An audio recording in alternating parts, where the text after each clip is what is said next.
Vocês estão aqui graças aos nossos amigos. Vocês merecem uma salva de palmas.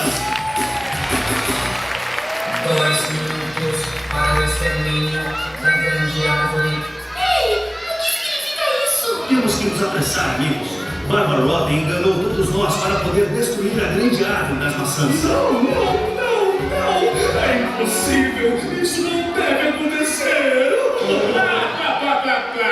Tarde demais, senhor defeito! Pode falar tchau para sua arvorezinha predileta!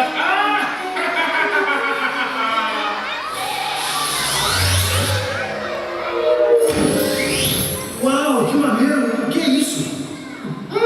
Tenha cuidado com isso! É frágil! O que acontece se eu girar essa chavezinha aqui?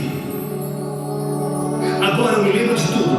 Aquela máquina maneira era perigosa. Tenho que desligar essa chave que eu mesmo ativei. Você não está vendendo essas coisinhas cor-de-rosa, essas peças nojentas! Porque não sou mais o vendedor de algodão doce, Barbarotta. Mas eu ainda sou pirata! E eu ainda sou Sportacus. E me lembrei de tudo. Agora me dê essa chave logo. Jamais!